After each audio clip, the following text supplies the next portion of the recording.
America, we stand at a crossroads. Our nation, once the shining city on a hill, is under siege, not by foreign armies but by a far more insidious enemy, corruption, within our own government.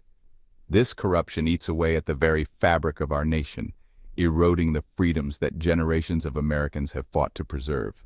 Our founding fathers warned us about the dangers of government overreach.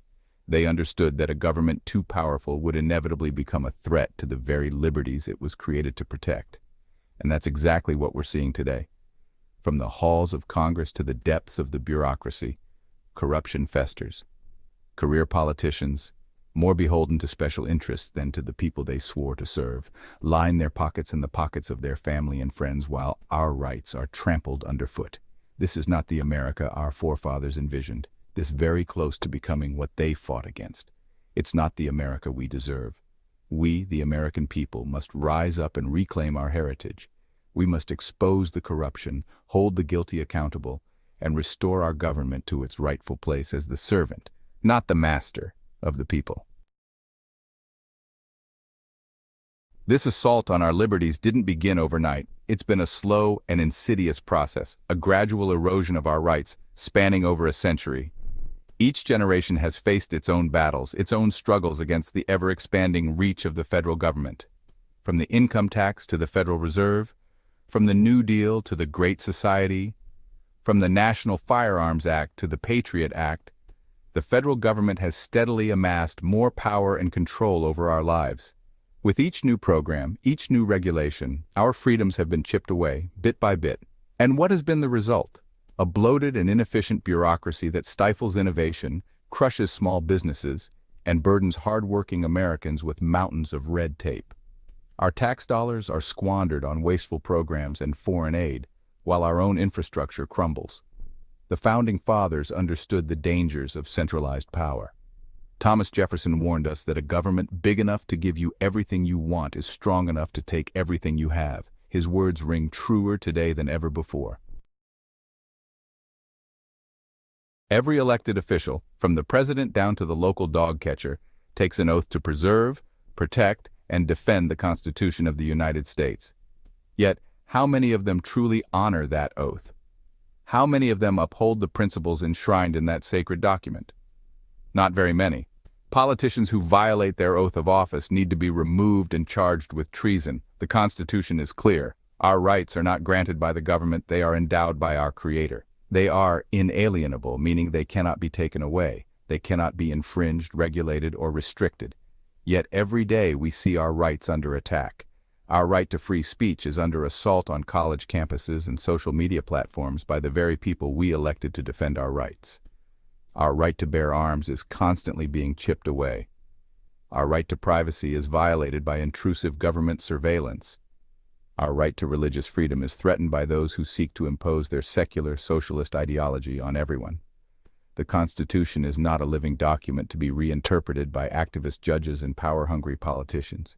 It is set in stone, it is absolute, the bedrock of our nation, the foundation upon which our freedoms are built. And it is time we started treating it as such. Section 4. Reclaiming our republic, electing patriots, not politicians.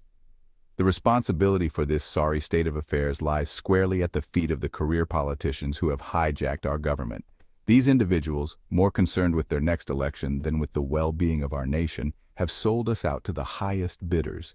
They are beholden to lobbyists, special interest groups, and foreign powers. They are bought and paid for, and their loyalty lies not with the American people but with those who line their pockets. So of them have openly spoke of their hate for America. We need a new breed of leaders. We need patriots who put the interests of America first and its citizens above their own personal gain. Leaders who understand that they work for us, not the other way around. The time for complacency is over. It's time to return the power to the people where it belongs. We must become informed and engaged citizens. We must research the candidates, hold their feet to the fire, and demand accountability. And most importantly, we must vote. Make the next election too big, too rig. Our future depends on it.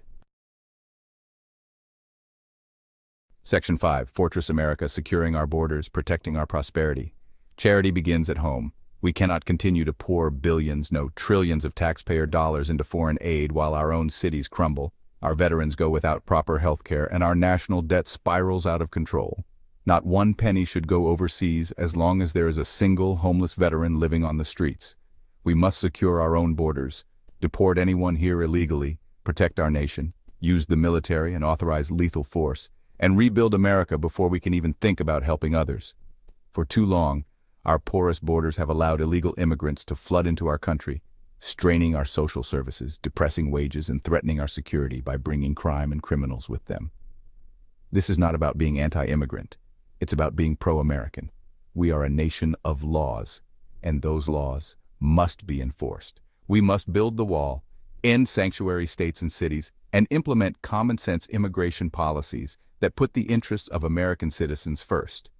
If you want to be a sanctuary state or city, then you get no federal money for anything.